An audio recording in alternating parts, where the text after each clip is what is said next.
William Shakespeare, a name that echoes through the corridors of literary greatness, is widely and unanimously regarded as the greatest writer ever to compose in the English language.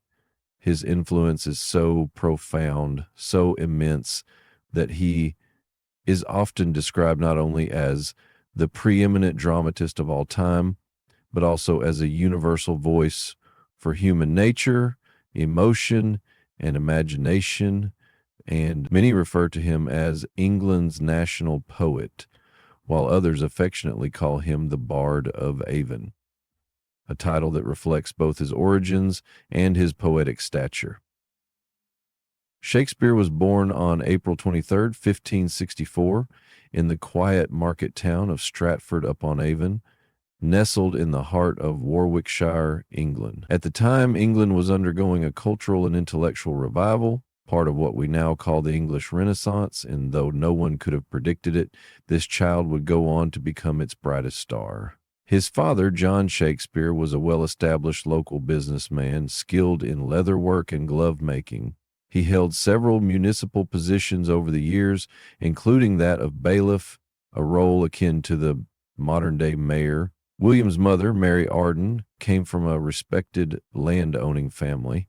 Her heritage was one of relative affluence and noble lineage, and together John and Mary had 8 children, with William being their 3rd son. Though records from the 16th century are scarce, we know that William was baptized on April 26, 1564, just a few days after his birth, in the local Holy Trinity Church. This was standard practice at the time, as infant mortality rates were high. But little is truly known about Shakespeare's early years. His childhood remains mostly shrouded in mystery, leaving historians with more questions than answers. Yet, many scholars believe he was enrolled at the King's New School in Stratford, a prestigious grammar school offering an education grounded in Latin, rhetoric, logic, and classical literature. There, young William would have been exposed to the works of Ovid, Cicero, Seneca, and other Roman thinkers, texts that would later shape his poetic rhythm and dramatic structure. At the age of 18, William Shakespeare entered into matrimony with Anne Hathaway, a woman 8 years his senior. Their marriage took place in 1582 under somewhat hurried circumstances, possibly due to Anne being pregnant at the time. Despite the age gap and the speculative nature of their union, the couple had 3 children, a daughter named Susanna, followed by twins, a boy named Hamlet, and a girl named Judith. Sadly, tragedy struck when Hamlet died at the age of 11, an event that likely left a lasting emotional imprint on Shakespeare's heart.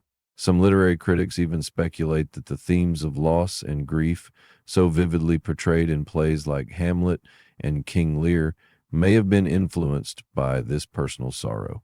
The period between 1585 and 1592 remains one of the most mysterious chapters of Shakespeare's life. These years, often referred to as the lost years, offer little historical documentation. No records indicate where he was or what he was doing. Some believe he might have worked as a school teacher, others think he may have joined a traveling acting troupe.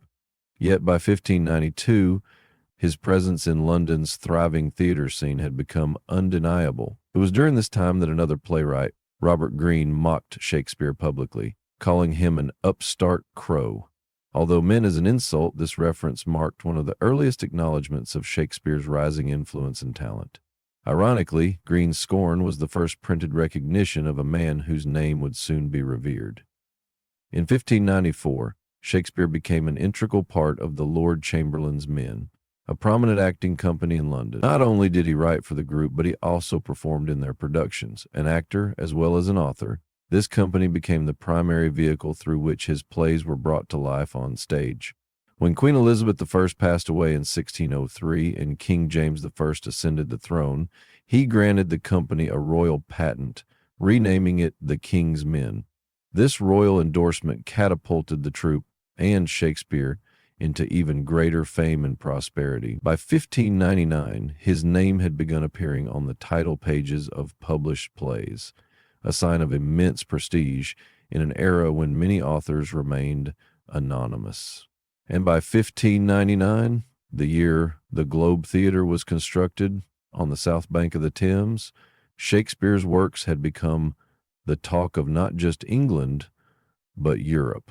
His popularity soared beyond expectation. Audiences from all social classes, peasants to aristocrats, merchants to monarchs, flocked to the theater to witness the mesmerizing blend of poetry and drama that only Shakespeare could conjure. Over the course of his astonishing career, Shakespeare penned a total of 38 plays, 154 sonnets, and 2 long narrative poems. A literary output unmatched in its breadth, quality, and emotional resonance. Inspired, pure, pious, and restless in soul and in his most celebrated works include Hamlet, Othello, Macbeth, Romeo and Juliet, King Lear, Julius Caesar, and The Tempest. Each play stands as a masterwork in its own right, exploring themes of love, betrayal, ambition, power, fate, and the fragile human condition. His histories like Henry IV and Richard III painted vivid portrayals of English kings. His comedies, such as A Midsummer Night's Dream and Much Ado About Nothing, delighted audiences with wit, charm, and insight, while his tragedies plumbed the depths of human sorrow and folly. Stylistically, Shakespeare was a genius without parallel.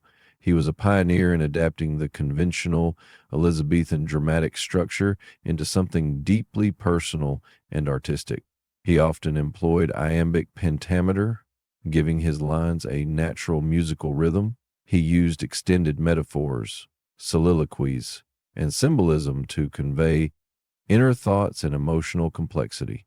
Even when his poetic expressions didn't strictly align with the plot or character logic, they served to elevate the emotional weight and beauty of the play. His inventive use of language introduced over 1,700 new words and phrases into the English language, expressions we still use today, such as break the ice, wild goose chase, heart of gold, and all that glitters is not gold. As his wealth grew, Shakespeare began to invest in real estate in Stratford, securing his status not just as a literary figure, but also as a man of property and respect.